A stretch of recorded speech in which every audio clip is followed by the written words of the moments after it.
Hey guys, it's 258. Welcome back to another reading of Your Family and You. Also, I think my visuals for my audio got mixed up. Anyways, let's hop right into it. Chapter 6, Thunderbolt and Lightning. I wasn't sure what woke me up at first. It was still dark outside and the room was quiet. No sounds of movement to be heard. I hadn't been dreaming, at least not that I can remember, so no nightmares to blame this time around. Either rain was slapping against the window, but it wasn't loud enough to have disturbed my slumber. More asleep than awake, I continued to lay there confused, trying to figure out what had forced me back into the waking realm. Then there was a flash of brilliant light through the window, followed by the world exploding. Boom! The entire tree shook from the tree bearing what? Shook from the force of the thunder. Beside me, Twilight shifted her wing, pressing into my side, lifting her head. She blinked stupidly as she looked around. What? There came another peal of thunder, and she groaned before flipping her head back down on the pillow. Ugh, why?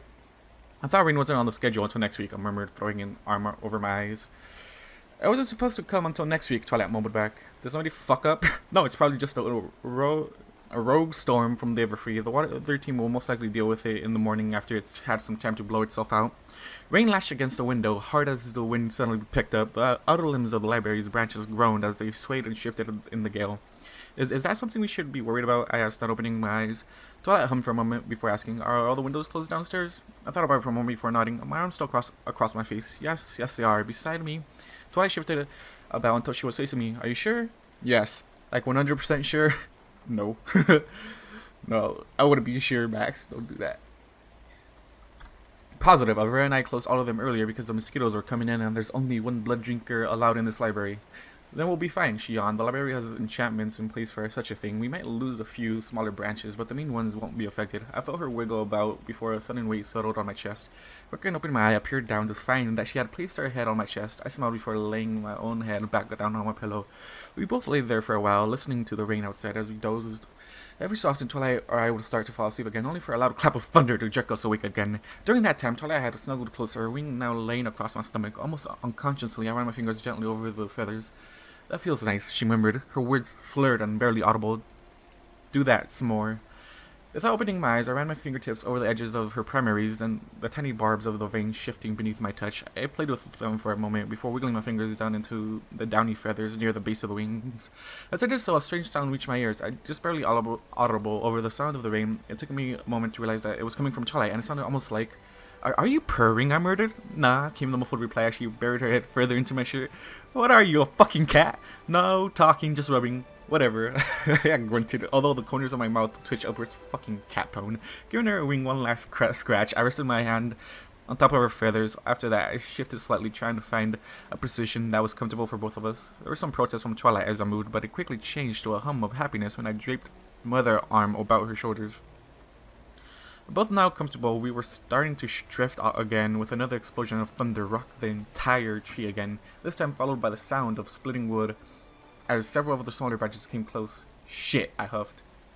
Deal with it tomorrow, I grumbled. Twilight grumbled back. Not I, but Twilight grumbled back. Before I could answer, there came the sound of scrambling outside the bedroom door before it flew open and Pyresteed tumbled inside. She struggled for a moment to get to her feet, and when she did, she danced about anxiously, a panic look on her face. Pushing myself up onto my elbows, much to Twilight's displeasure, I stared down at the twitching human. Pyresteed, what? Alpha, she whimpered. Alpha outside, not well, strange, help. Unable to communicate with her words, she flapped her hands and stamped her feet, letting out distressed noises as she did so. What's going on? Twilight asked. She blinked her eyes, trying to focus. Pyresteed let out another pitiable whine. Alpha, help. Pyresteed, calm down, I called to her. It's just a little rain. It can't even get you in here. Alpha, no. She was louder than before, her pacing more frantic. Alpha, help. Strange outside noise, help. What is she doing? Twilight asked, leaning over my shoulder to peer down at the anxious human. Pyresteed, come on, relax, you're fine. I said a little louder, trying to go through to her. You're safe here. No, she stamped her foot in time with her cries. No. This is getting ridiculous, Twilight grumbled. It's just a storm. Pyresteed, you need to calm down. Everything's fine. No, Alpha, help. Strange, pain, help. It's bad enough that the thunder's keeping us up. Now we have to her too. I can't help you if you don't calm down and tell me what's wrong. Help, no, noise, strange, hurts, pain, help. I don't know what she's saying. You guys understand that? What's she freaking out about? We've had rainstorms before. Why is this the only one different? I don't fucking know. Percy, what are you? A series of flashes illuminated the room, followed swiftly by the crash of thunder. The rumbling continued for several long seconds, in which Percy clasped her head. Her eyes grew shut tight, falling to her knees. She screamed out, "Loud noise hurts. It hurts. Make stop. Please stop." Another bolt of lightning forked across the sky, and in its light, I glimpsed I glimpsed Pyrseid's hair. The normal chaotic tangle was even worse than usual. Not only that, but small sparks of blue and green and purple danced across the strands. At first I thought it was static buildup, then it dawned on me.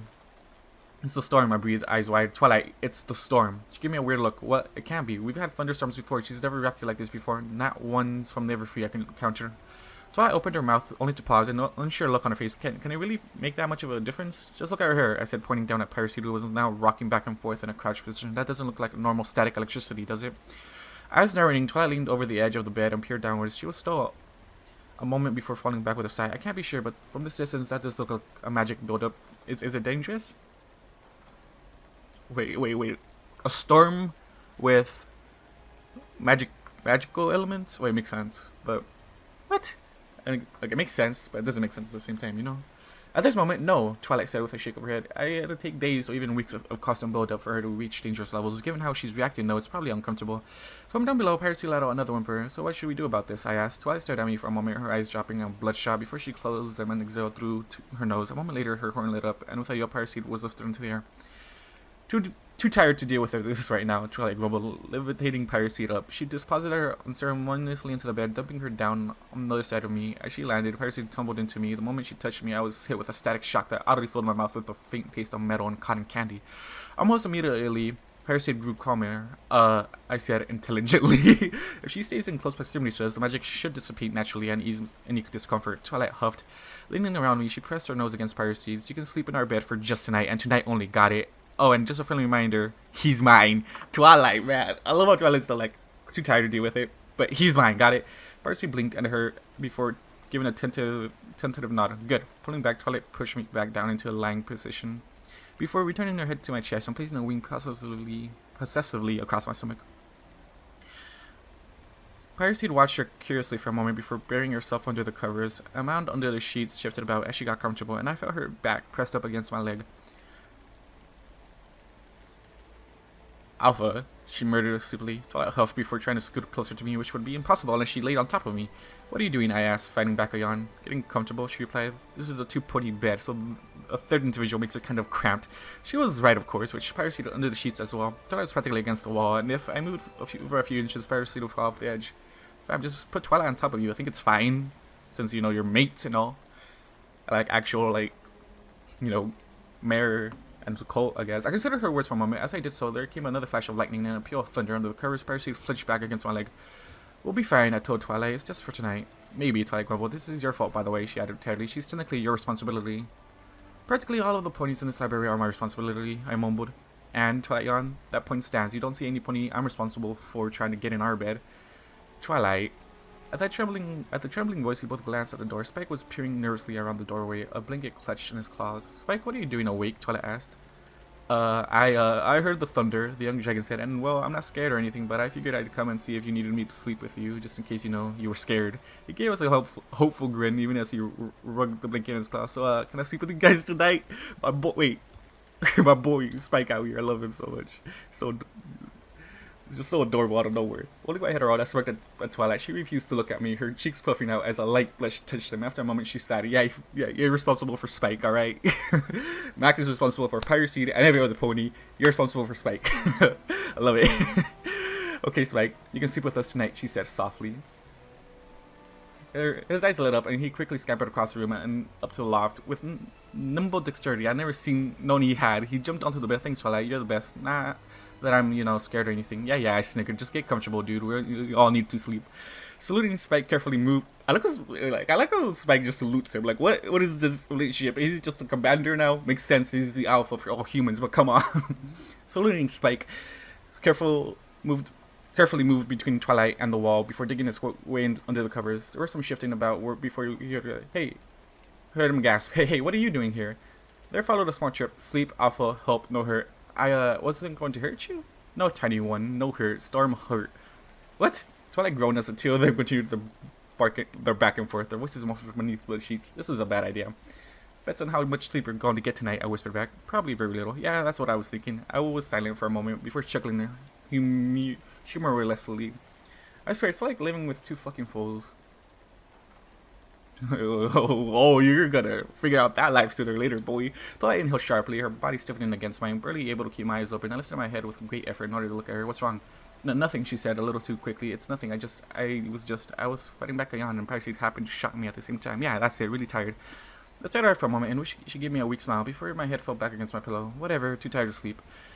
Yeah, good idea, Twice said. We both need some more sleep, you especially with your constant nightmares. I huffed, but said nothing. Closing my eyes, I tried to fall back into the sweet embrace of slumber, but the muffled conversation coming from under the blankets was preventing that. After a minute in which it didn't seem the pair was going to be stopping anytime soon, I finally spoke up. First one to fall asleep gets to pick what we have for breakfast tomorrow. All sound immediately ceased, save for the sound of rain outside. That's what I thought, mumbled.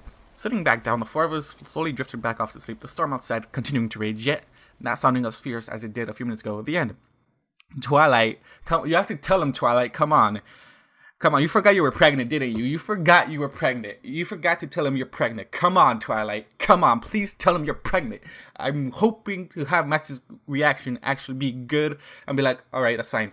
I don't really want him to abort it. I don't really want him to, have a serious, you need to have a serious conversation probably with a parent, because, fam, this is different. This is different for you, Max. You're gonna have a centaur child. I already know that fact. I'm sorry, but he's gonna have a centaur child. And I'm just like, I can't wait for her to actually be involved in this story, fam.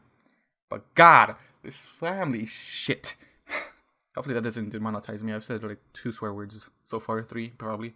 But it doesn't even matter anymore, because it's literally just a gamble with this whole YouTube thing. It just demonetizes you when it feels like it. It's so annoying. Anyways, guys, like I said, I want Twilight to tell Max. She stiffened up because he mentioned 2 folds, and she hasn't told him she's pregnant. And I'm just like, it's his kid. You better tell him sooner or later. It better not be when you're in the hospital already having your water broken, because I swear to God, if he doesn't notice that you've been fat, I'm gonna be mad. Or you've been getting chubby, I'm gonna be so mad. Anyways, guys, if you guys are watching this and take you guys do, and I'll see you guys in the next one. Goodbye. 100,000 stories have filled my head as I look for the answer